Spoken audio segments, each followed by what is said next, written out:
E chegou a hora de você conhecer aqui no Webmotors TV um SUV que será lançado no final do mês de junho aqui no Brasil. O Volkswagen Nivus tem visual coupé, tecnologias inéditas no segmento dele e um conjunto mecânico já bem conhecido. Mas não dá para dizer que ele é um carro para toda a família. Eu fui conhecer esse modelo e te conto agora. Dá só uma olhada.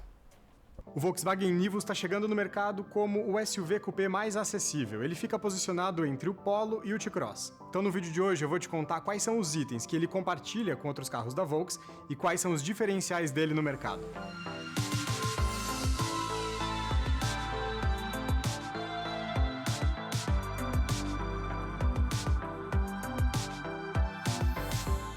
Se você não ouviu falar nada sobre esse carro, tudo bem, nesse vídeo eu vou te contar todas as informações. Se você já está sabendo alguma coisa, eu vou te dar mais algumas explicações importantes sobre ele.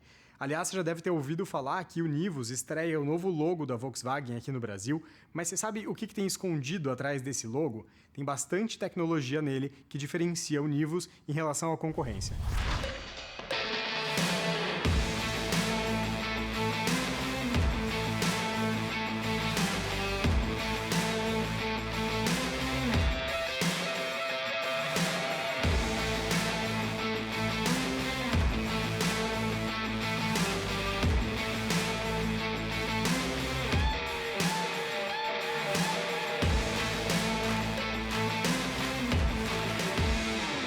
Mas antes vamos falar sobre visual. Para isso a gente tem que ir para a traseira, que é onde tem as características mais marcantes do Nivus. Apesar dele ser derivado do Polo, ele tem esse caimento de teto bem mais acentuado, que remete a um coupé, e tem também esse pequeno spoiler, que dá essa sensação de continuidade em relação ao teto e aumenta um pouco o visual esportivo dele. Já as lanternas remetem a um outro carro da Volks, que é o T-Cross, porque elas têm essa peça preta que une uma lanterna à outra. Mas a diferença é que esse carro aqui tem luzes que invadem essa peça central, coisa que ficou faltando no T-Cross. E aqui atrás também tem um outro diferencial em relação ao T-Cross, que está no tamanho do porta-malas. O Nivus ele é um carro um pouco mais comprido, com isso ele também acabou ficando com mais espaço para o bagageiro, são 415 litros contra 373. Como vocês podem ver, a gente colocou duas malas aqui atrás e ainda sobrou um espaço na lateral. Para você ter uma ideia, o Nissan Kicks tem 432 litros de porta-malas e o Jeep Renegade tem 320. São carros com propostas diferentes, mas que te ajudam a entender como é que o Nivus se posiciona. O ponto negativo aqui fica para a diferença de altura entre o assoalho do porta-malas e a base da boca dele, ou seja, fica um pequeno degrau que pode te dificultar um pouquinho para tirar ou colocar malas um pouco mais pesadas.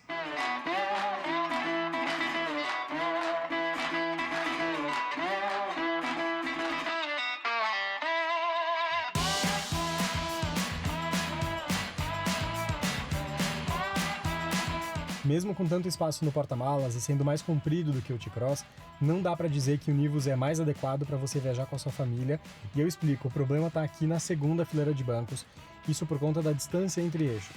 Esse carro aqui tem 2,56 m, que é a mesma medida do Polo, enquanto o T-Cross tem 2,65 m, que é a mesma medida do Virtus. E isso faz diferença para quem viaja aqui atrás. Eu nem sou tão alto, tenho 1,74 e não sobra muito espaço entre o meu joelho e o banco da frente. Mas tem sim espaço entre a cabeça e o teto. Apesar do caimento coupé, isso não trouxe grandes problemas. Quem não for muito alto não vai ficar muito apertado. Aqui no painel está uma das principais novidades do interior desse carro, que é a central multimídia. Ela é inédita, foi desenvolvida aqui no Brasil, chama VW Play. E ela tem um uso muito parecido com o de um tablet ou de um celular.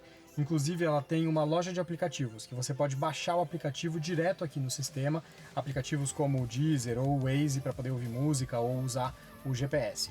Ele tem uma memória de 10 GB, que segundo a Volks seria suficiente para mais de 25 vezes um aplicativo como o Waze instalado aqui no sistema. Mas o Nivus não tem sistema de Wi-Fi integrado como alguns outros carros, como o Chevrolet Tracker, por exemplo.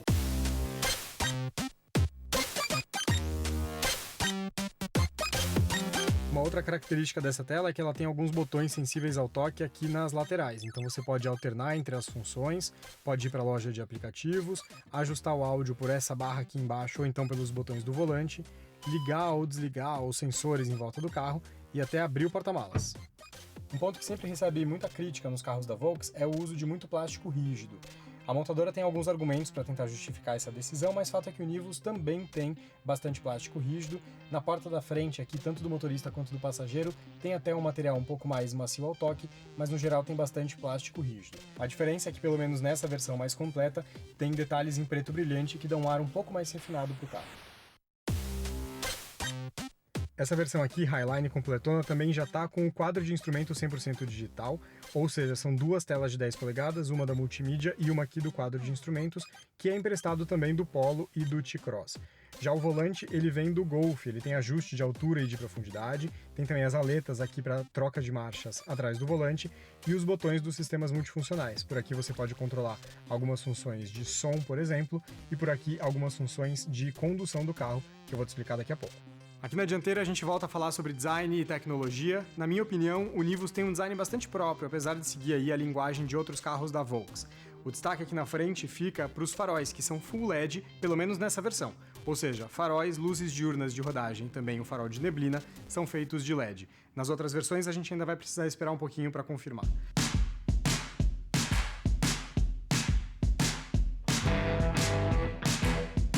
Agora sim, lembra que eu te expliquei que esse novo logo esconde alguns segredos do Nivus? Agora eu vou te explicar quais são eles. No visual, o que muda é que as linhas estão um pouco mais finas e ele também é bidimensional, não é mais tridimensional. Mas o que importa mesmo pra mim é o que está atrás dele. É que ele guarda os sistemas que dão vida ao controle adaptativo de velocidade e ao sistema de frenagem automática. Ou seja, o Nivus consegue ajustar a velocidade e até frear para evitar um acidente. Ainda não está certo quais versões vão ter esse item como item de série ou até como opcional, mas fato é que esses são itens inéditos na categoria, então isso promete movimentar ainda mais esse mercado. E para finalizar, vamos falar sobre o conjunto mecânico desse carro. Esse ponto é fácil porque não tem variação. O Nivus vai ser fabricado só com motor 1.0 turbo de 128 cavalos e 20,4 kg de torque. É o mesmo motor 3 cilindros flex com injeção direta que equipa o Polo, Virtus e o T-Cross. E o câmbio é automático de 6 velocidades. Ou seja, por enquanto nada de motor 1.4 e câmbio manual para fazer jus ao visual mais esportivo. O programa Web Motors TV fica por aqui. A gente tem um próximo encontro na semana que vem, hein? E se você quiser saber mais sobre lançamentos e novidades do mundo automotivo, dá uma passada lá no nosso canal no YouTube que tem tudo. É o youtube.com/webmotors.